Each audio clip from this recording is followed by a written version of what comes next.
Thank you. I want to pick up on what Jim said. I'm glad to be here. I'm reminded when you were talking, in 2010, Ellie Noam, the economist at Columbia, came out with a great book that tracked basically the economic trajectory of 10 different industries. And he concluded on the newspaper industry that it had been a very stodgy industry. And he says it's about to become dynamic. Dynamic is code word in an economist lexicon for saying we can't make any sense out of it.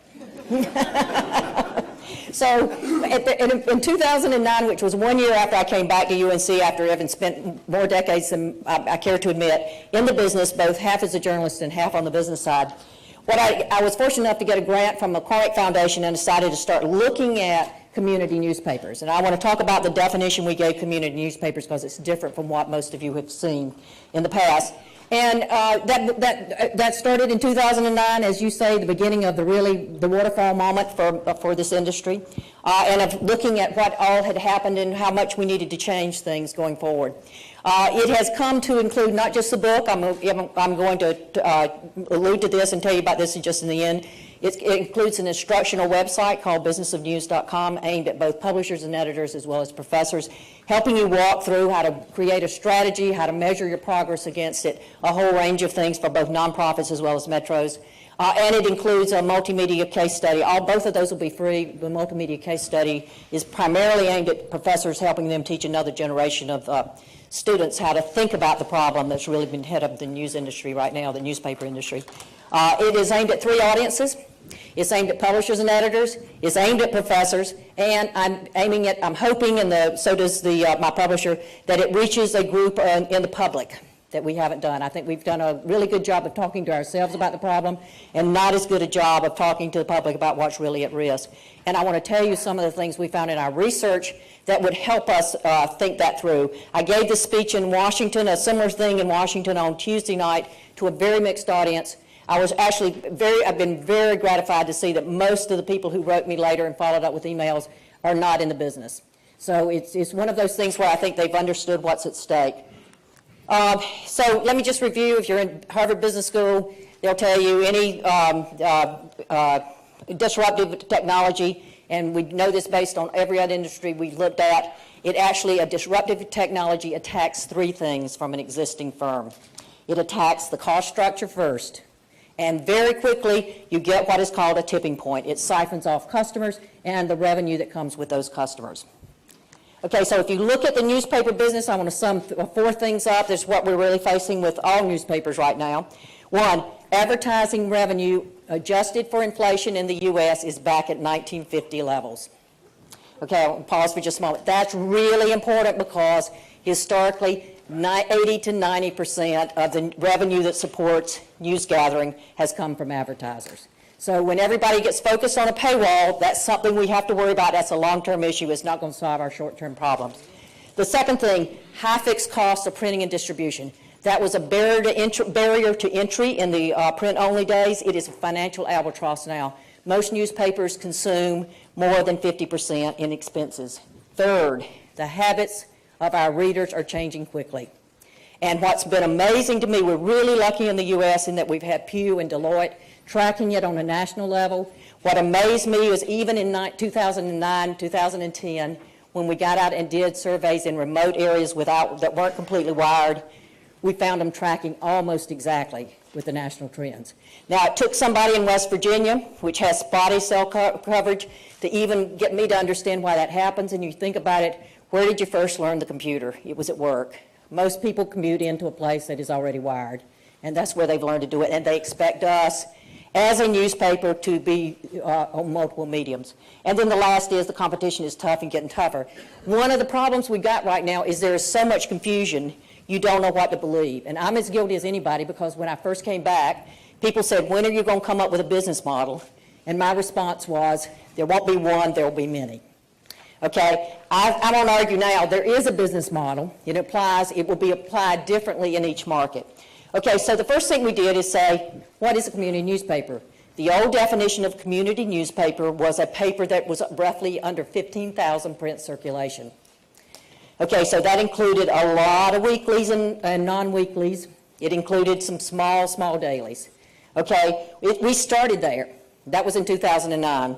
As we rolled it out over 2010 and 2011, we came to believe that you need to define a community paper based not on its circulation, which doesn't make a lot of sense in a time when most people access from the web, but based on its mission, okay? What is the mission of a newspaper or of a community newspaper? Okay, the definition is we're a watchdog medium, right? We watch over the government, we watch over the businesses, we perform that public service function. The FCC in its report talked about we were really the ones that furnished up to 85% of what they called accountability journalism. Accountability journalism they defined as beat reporting, investigative reporting, and kind of the analytical contextual reporting, right, that tells us how we need to react to issues of public policy debate. What we found in our survey is that readers actually expect 3 more things, and they value newspapers for 3 more things that they do. Research at the University of North Carolina since 1970 has shown that newspapers are the ones who set the agenda for debate of public policy issues. How do they do that? It's by the amount of space they give, what stories they choose to cover, the amount of space they give it, where they place it, and the editorials that they weigh in on with other things. The second thing they expect is that they expect newspapers to encourage regional growth and development. Through connecting customers with businesses, but secondly, through pointing out things nobody wants to look at. So the low unemployment rate and what's causing it, the environmental problem. The third thing is they expect you to give geographic identity. Okay, geographic identity is still important in a digital age. One county we looked at has 2 congressional districts, 3 state legislative districts, 10 incorporated municipalities, 19 unincorporated municipalities, 6 school districts, 7 county commissioner districts, and 15 zip codes. So they're really asking you to kind of put a political identity and show what happens on each of those. So what we've ended up with is what we're arguing here is that really we have 11,000 out of almost 11,100 papers in the country that fit with this definition.